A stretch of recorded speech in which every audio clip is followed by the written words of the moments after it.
Oke, baik. Saya mulai perkuliahan siang hari ini, siang menjelang sore. Assalamualaikum warahmatullahi wabarakatuh. Baik, teman-teman mahasiswa Universitas Terbuka untuk mata kuliah struktur data.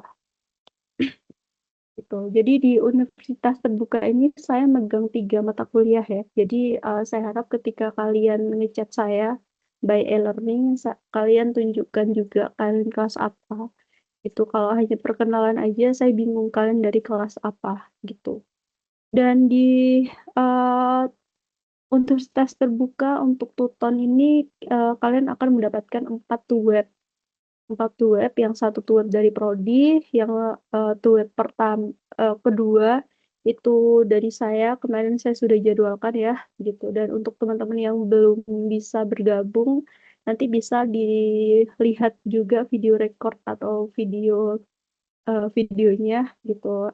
Saya sudah upload di aktivitas belajar ke-6 gitu. Jadi bisa dicek videonya juga. Dan untuk web ketiga ini saya akan upload juga di aktivitas belajar ke-10. Baik, itu sedikit penjelasan dari saya. Kita mulai ya ke materi web ke-7 gitu. Karena dari web 2 kemarin saya sudah menjelaskan untuk materi 1 sampai 6 gitu. Jadi untuk web ketiga ini saya akan menjelaskan materi ke-7 sampai ke-10.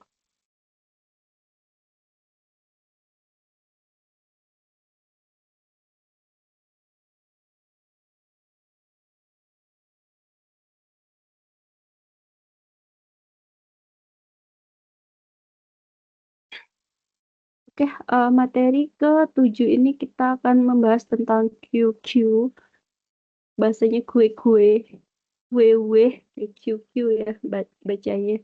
Gitu. Nah, materi ini dibikin oleh ibu dosen kita, Budian Nursantika, karena saya di sini sebagai tutor kalian gitu. Jadi saya memfasilitasi kalian di e-learning, saya yang menilai tugas kalian gitu, dan saya yang memberi materi gitu. Tapi untuk bahan-bahan materinya itu eh, diberikan oleh Ibu Dian Nursantika. Baik, materi ke-7 ini kita membahas tentang QQ gitu. Jadi array tentang QQ.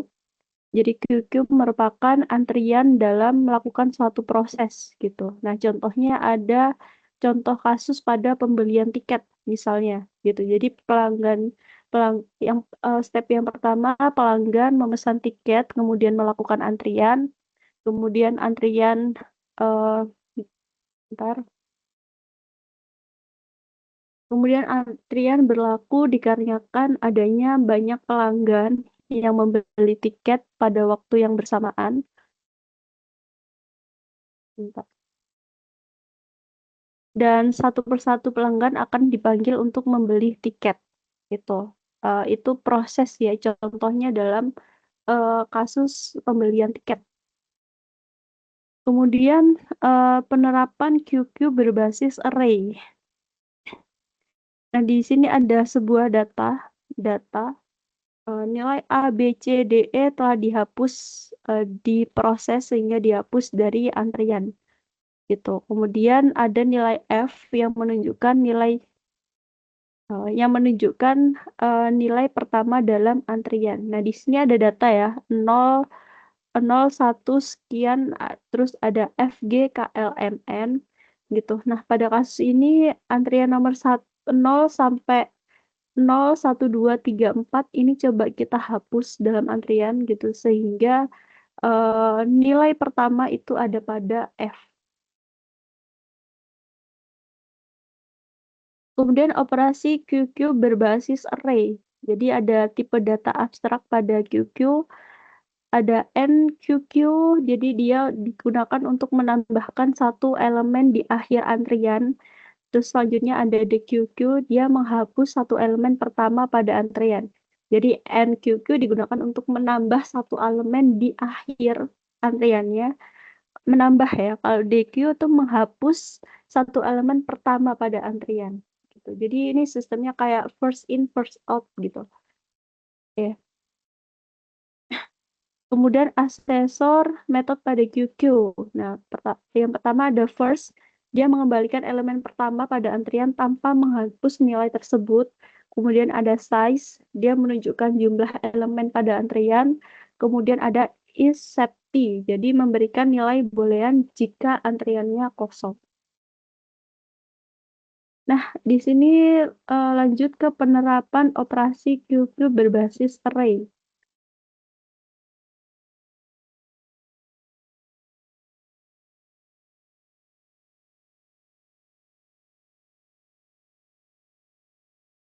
Sebentar, saya tampilkan dulu. Oke.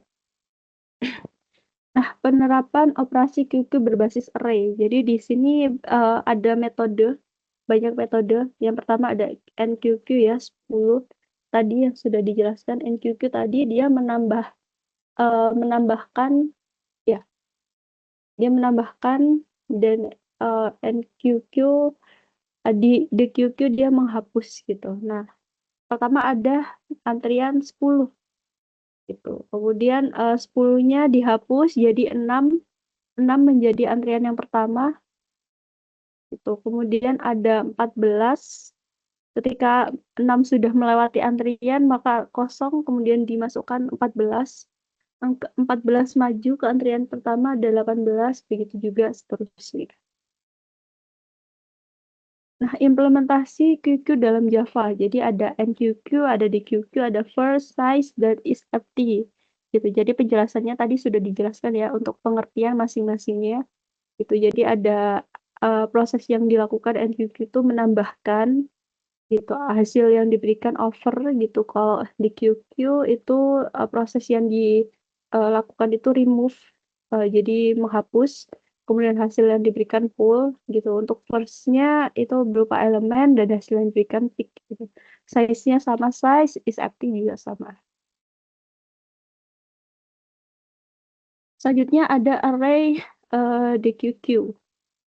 Sebentar.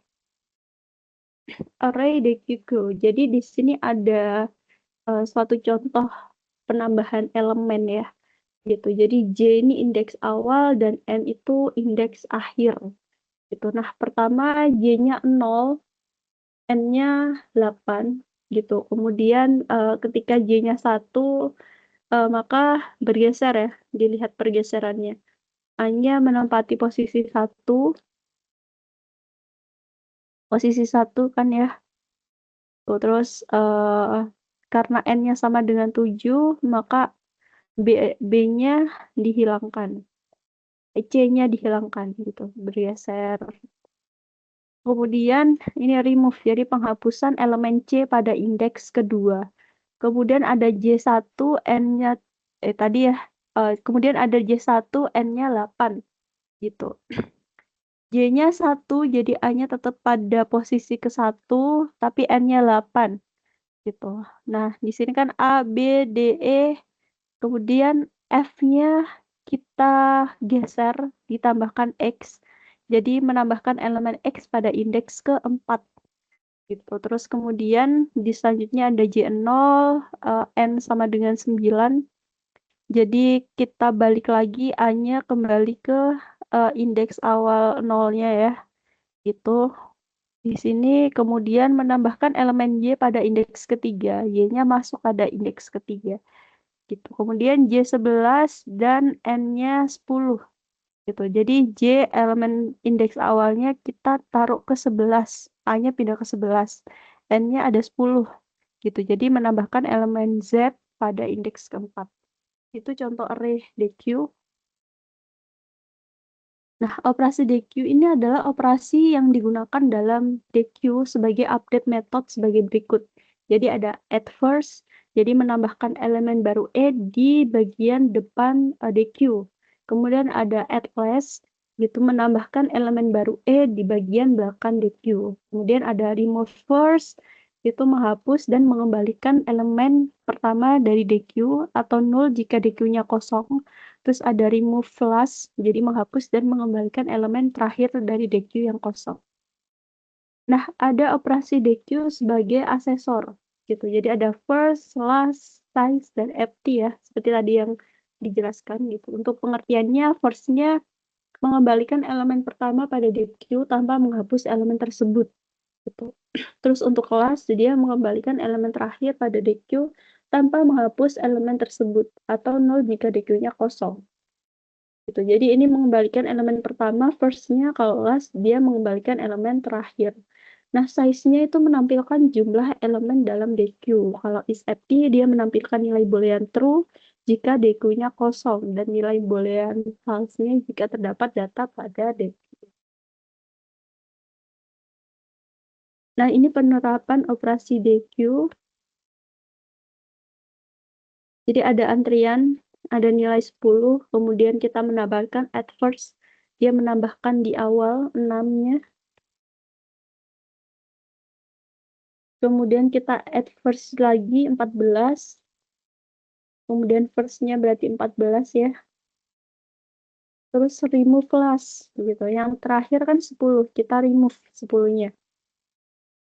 Jadi size-nya ada 2, 14 dan 6. Kemudian kita remove last, 6-nya dihapus. Dan add first ya, lanjut add first. Jadi ada 12. Karena remove last 6 dihapus, jadi ada 14. Terus remove first, jadi 14 dihapus. Jadi kosong kan ya. Kemudian kita nambahkan add first 12. Jadi lastnya ada 12. Kemudian add first 16, kita tambahkan data 16. Dan isEmpty-nya 16,2.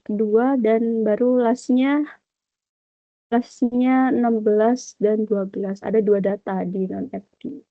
Itu contoh proses-proses dan metode-metode yang digunakan dalam operasi DQ. Kemudian ada dual array DQ. Sama kayak tadi ya, tapi dia ada 2 array di sini. Itu hampir sama yang saya jelaskan. Jadi form ada back, kemudian menambahkan elemen X, menambahkan elemen Y, dan menambahkan X. Gitu. Kemudian ada rotate attack array stack. Pengertiannya juga hampir sama gitu. Ketika kita menambahkan data ya, jadi di sini ada blok berupa blok, terus masing-masing mempunyai banyak size datanya gitu. Kemudian kita isi dengan add 2x, kemudian dihapus, remove seperti ini, seperti yang tadi saya jelaskan. Nah, baru penutupnya ini ya, jadi itu pengertian dari minggu aktivitas belajar ke-7 QQ gitu. Jadi QQ itu adalah antrian dalam melakukan proses gitu. Tergantung pada operasi yang akan kita lakukan tadi ya. Ada NQQ, DQQ gitu.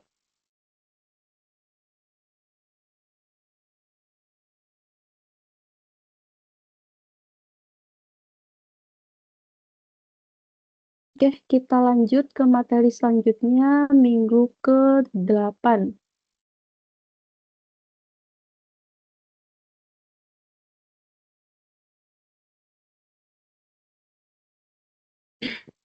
Minggu ke-8. Jadi ini tentang sorting, praktikum tentang sorting ya. Jadi ini ada beberapa referensi yang bisa kalian pelajari juga di websitenya Java. Terus ada kodenya di GitHub dan videonya di geeks4geeks.com. Nah, sorting algoritma sorting. Jadi dia itu materi yang akan dipelajari pada praktikum ini yaitu mengenai comparison based sorting. Nah, comparison based sorting itu adalah algoritma sorting yang melakukan pemilihan dalam sorting menggunakan perbandingan data. Gitu. Nah, adapun algoritma termasuk ke dalam comparison based sorting adalah merge sort. Nah, ini merge sort. Ada video ya di sini bisa kalian lihat juga. Jadi ilustrasi Bisa ngepilih nggak?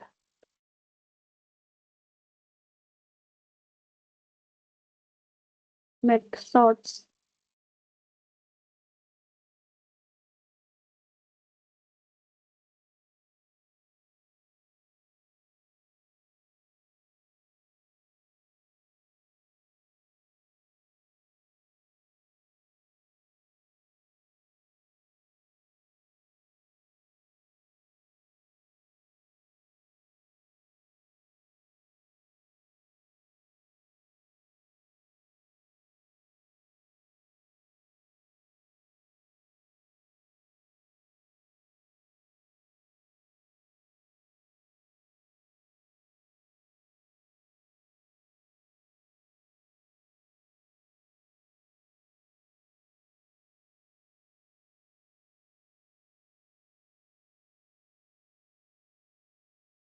Kalian perhatikan dulu videonya, nanti saya akan jelaskan di ilustrasi gambar.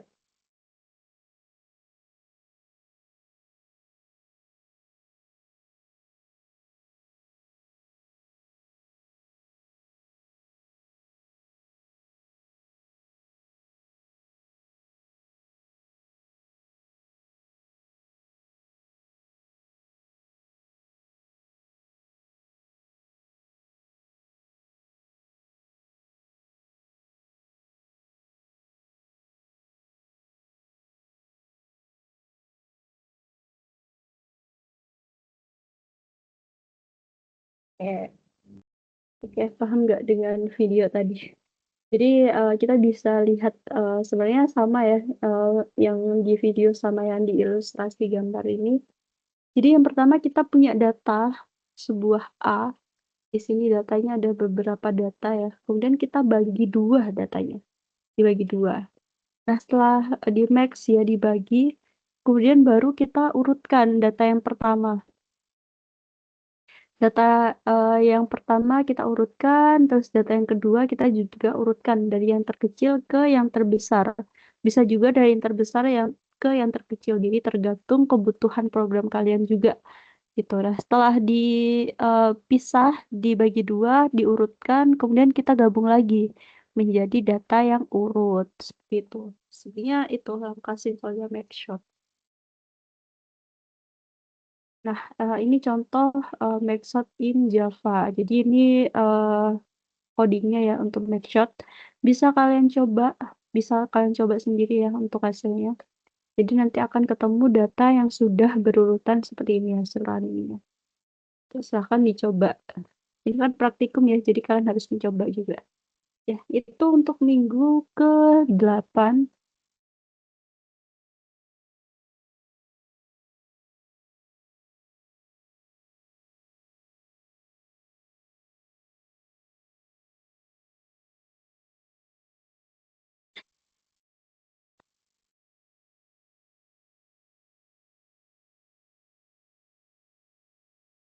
Ya, kita lanjut ke minggu ke-9.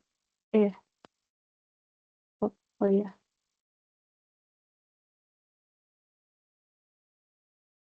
Nah, kita lanjut ke minggu ke-9 gitu. Jadi kita lanjut ke praktikum sorting lagi ya.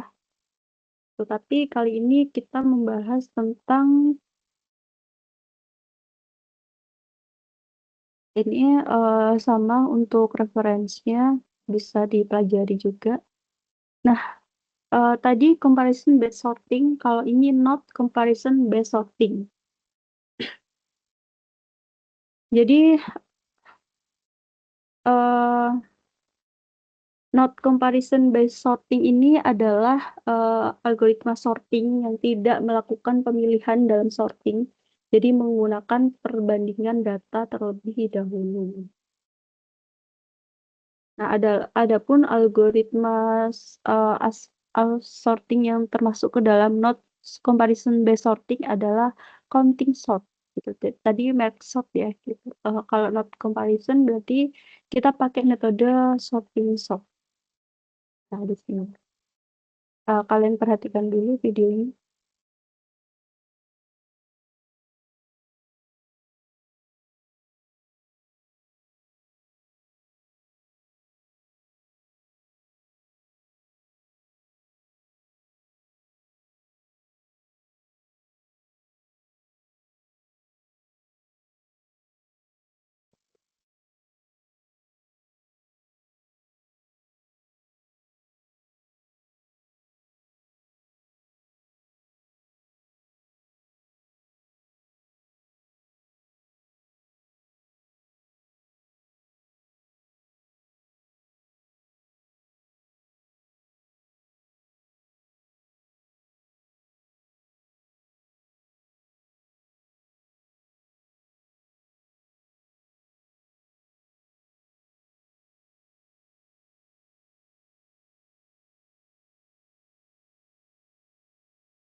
Oke, sudah kalian lihat ya untuk videonya.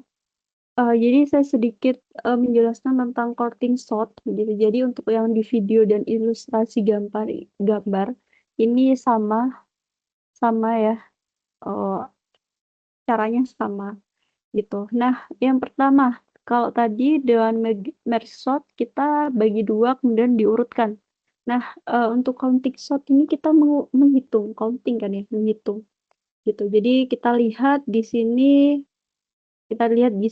0, di sini ada angka berapa aja ya, ada ada angka 1, 2, 3, 4, 5, 6, 7, 8 ada nggak? Nggak ada ya 8, 9 gitu. Nah, baru kita counting. Yang pertama ada 0, nolnya, kita hitung nolnya ada berapa, nolnya ada 3 gitu, terus ada 1, satunya ada berapa, satunya ada 2. Nah, begitu begitu juga seterusnya. Jadi kita hitung nolnya ada berapa, satunya ada berapa, 2-nya ada berapa, dan begitu sampai 9. Nah, kemudian, setelah dapat nilainya baru kita kita apa ya namanya, jabarkan ya, gitu. Baru kita susun. Jadi nolnya ada 3, satunya ada 2, 2-nya ada 3, seperti itu. Nah, baru, kita tepatkan, gitu. Terus, baru setelah kita mendapatkan data yang urut kan, baru kita cek dengan data yang tadi ya, yang tadi, apakah udah benar, tuh. Ya udah itu sih untuk counting shot, jadi intinya kita counting ya, menghitung. Nah, ini contoh counting shot, bisa kalian coba sendiri ya, itu, program counting shot-nya, hasilannya seperti ini. Ya, itu materi minggu ke-9 tentang, sorting sorting dengan menggunakan counting shot.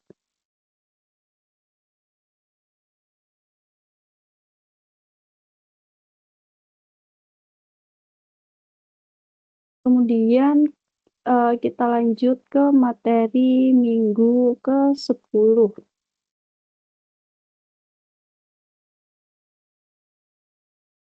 Materi minggu ke-10 tentang binary tree. Jadi isinya adalah binary tree dengan basic binary tree ya. Nah, berikut, pengertian dari binary tree. Jadi tampilan tree. Jadi terdiri dari, bentar,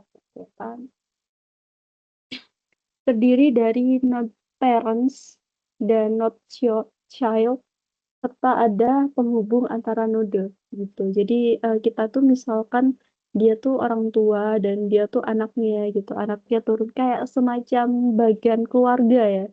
Orang tua terus ada anak gitu. Nah, untuk pengertian sederhananya seperti itu untuk binary tree. Jadi lebih ke tree ya, pohon. Nah, di sini ada basic binary tree. Jadi lintasan yang dilewati dan rantai dengan panah terarah yang berwarna hijau. Jadi ini contoh-contoh dari basic binary tree. Nah, ini ada keluarga, parents, orang tua dan anak, itu orang tua dan anak. Terus kemudian ini ya binary tree. Jadi ya, bentuknya seperti ini. Nah, ini ada contoh panah terarah jadi warna hijau. Yang pertama lewat sini. Cet, cet, cet, cet, cet, cet, gitu. Terus ke sini baru kembali gitu. Nah, ada yang lewat sini, kita di sini. Jadi tergantung penggunaan program kalian nanti seperti apa. Tapi yang lebih umum biasanya menggunakan yang ini ya.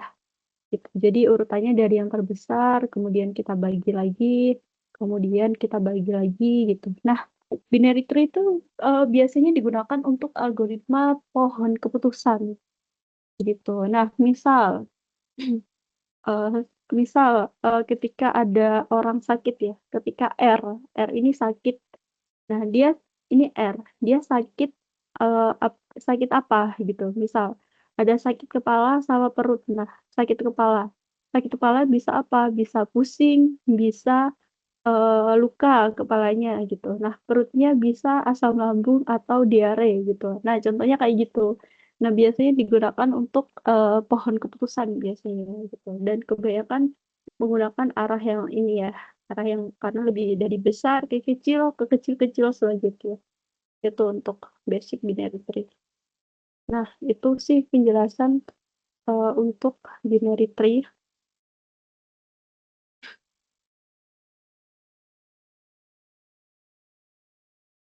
Ya, jadi itu ya penjelasan dari minggu ke-7 sampai minggu ke-10. Jadi pertemuan web keempat nanti kita akan membahas tentang, minggu ke-11 sampai minggu ke-12 gitu. Mungkin, saya sedikit membahas tentang tugas kalian ya di sini. Jadi tugas satu kemarin sudah dikerjakan, terus, saya ingin menyinggung soal tugas kedua ini, gitu. Nah, ini ya tadi yang sudah dijelaskan tentang snapshot dan counting, gitu. Nah, kalian diminta untuk membuat program Java menggunakan algoritma tadi yang sudah saya jelaskan ya tentang merge sort dan counting sort, gitu. Tapi jangan lupa untuk, videonya juga ada videonya, kemudian diunggah di YouTube atau Google Drive Video. Jadi terus ada PDF-nya juga berupa kode, terus ada link rekaman video. Nah, itu yang akan saya nilai, gitu. Nah, kalau dari saya sendiri, untuk tugas satu, tugas 2 silahkan ya dikerjakan semaksimal mungkin karena nilai kalian nanti akan digabung. Jadi nilai tugas pertama, nilai tugas kedua, tugas ketiga, baru ada UAS gitu. Nah, kalau kalian tidak mengerjakan salah satunya, sayang ya nilainya, jadi akan berkurang gitu. Saya tetap welcome dengan tugas satu dan tugas 2 kalian gitu, kalian konfirmasi aja, kalian bisa kirim ke, email saya gitu. Jadi di pertemuan pertama saya sudah menyatukan email gitu, kalau kalian terlambat, kirim di email saya karena saya masih bisa menilai, jadi kirim di email saya dengan konfirmasi, "Ibu, saya sudah mengirimkan by email," gitu. Nanti saya akan kasih nilai kalian gitu, karena sayang banget ya kalau, kalian nggak mengerjakan tugas gitu. Jadi karena kesibukan kalian juga, jadi, saya maklum untuk itu. Gitu. Jadi saya masih tolerir untuk, pengumpulan tugas, silahkan, gitu. Nah, untuk diskusi kalau di mata kuliah struktur data ini diskusinya, opsional ya. Jadi kalian kalau bingung silahkan tanya, tapi kalau enggak ya nggak apa-apa nggak tanya, gitu. Jadi, di sini, saya harap kalian aktif juga mengerjakan tugas gitu, kalau, bingung ditanyakan di diskusi, kalau mungkin, sungkan ya, apa, nggak enak gitu kalau di diskusi bisa PC saya langsung gitu, saya pasti akan balas chat-chat kalian. Ya mungkin itu aja penjelasan dari saya untuk tutorial webinar ketiga ini, kita akan bertemu lagi di tutorial webinar keempat. Terima kasih teman-teman yang sudah mendengarkan, penjelasan saya, semoga penjelasan saya bisa diterima. Semangat ya untuk mengerjakan tugas, semangat untuk mengikuti, kuliah di Universitas Terbuka ini. Eee, Ya mungkin itu aja dari saya tutup kuliahan sore hari ini. Terima kasih. Wassalamualaikum warahmatullahi wabarakatuh.